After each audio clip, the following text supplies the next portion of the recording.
Hoy hablaremos de textos y contextos en las Escrituras. Un texto es un enunciado o un conjunto de enunciados que están dentro de un escrito, pero un contexto se refiere a todas las circunstancias que rodean ese texto. Por ejemplo, la cultura en la que se escribió, quién lo escribió, para quién lo escribió, dónde lo escribió. Quiere decir que entonces los textos en la Biblia no están solitos, están acompañados de otros textos a los que le llamamos contexto. Generalmente un texto bíblico tiene un contexto inmediato y un contexto mayor. Y yo quiero explicar esto con un pasaje bíblico que es muy conocido en la Biblia, el libro de los Hechos, el capítulo 10 y el versículo 15 nos dice: la voz le habló por segunda vez: lo que Dios limpió, no lo llames profano.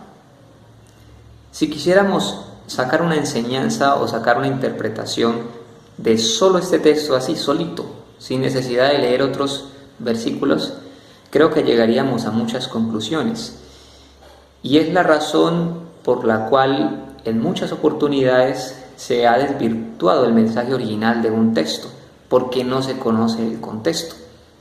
Y entonces se cumpliría el adagio popular que dice que un texto sin su contexto se convierte en un pretexto. Un mensaje daríamos que nunca el Señor quiso decir. ¿Qué tendríamos que hacer entonces para poder entender este texto? Conocer su contexto. Entonces vamos a conocer el contexto inmediato de este texto, pero también vamos a conocer el contexto mayor.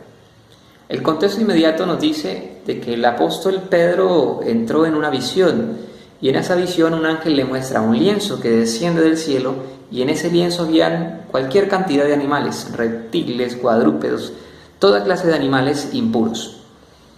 Como Pedro tenía hambre, el ángel le dice en la visión: Pedro, mata y come. Y entonces Pedro, siendo un cristiano sincero, un cristiano que había seguido las normas del Señor, le dice: mira, yo nunca he comido cosa impura. Pero el ángel le repite lo que leíamos en nuestro texto inicial. La voz le habló por segunda vez y le dijo: lo que Dios limpió, no lo llames profano. ¿Qué quiso decir Dios con este texto? ¿Qué significan esos animales en ese lienzo impuros que Dios luego limpia? ¿Será que Dios quiso decir que entonces podríamos comer toda clase de animales por el hecho de que Dios los limpió? Bueno, ya conocimos el contexto inmediato de ese texto, que es una visión que tiene el apóstol Pedro. Pero si quiero entender realmente el significado de esa visión, yo tengo que conocer el contexto mayor de esa historia. Y el contexto mayor de esa historia lo leemos en ese mismo capítulo. Tendríamos que devolvernos unos versículos antes y leemos a partir del versículo 1 de ese capítulo 10.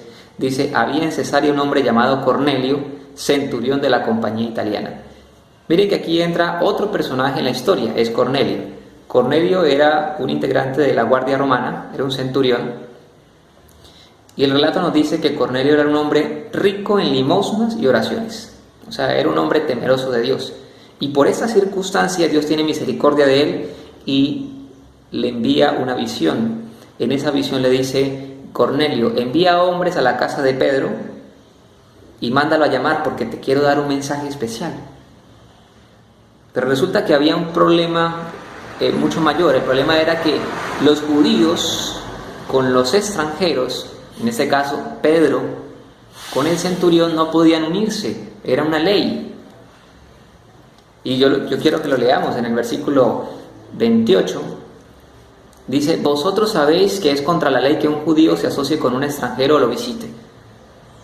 Sin embargo, el Señor ya le había mostrado a Pedro a través de esa visión que leíamos inicialmente que las cosas iban a cambiar, porque el texto termina diciendo: pero Dios me ha mostrado que a ningún hombre llame profano o impuro. ¿Qué quiere decir esto? Quiere decir que los animales que Pedro estaba viendo en ese lienzo no representaban comida, como normalmente uno lo entiende cuando por primera vez lo lee. Los animales que estaban en ese lienzo representaban personas, representaban almas vivientes, personas, seres humanos. Así es de que Dios dice que estas personas ahora no las podemos considerar impuras, ya no podemos hacerles el chay, no podemos retirarnos de ellas. No, al contrario, el Señor en el versículo 34, y esto también hace parte del contexto, si seguimos leyendo textos se nos aclara la mente y dice: entonces Pedro tomó la palabra y dijo: en verdad veo que Dios no hace acepción de personas. Quiere decir, mi querido amigo que nos escucha, que usted necesita conocer el contexto de cada texto. Solo de esa manera podrá llegar a una interpretación correcta de la palabra de Dios.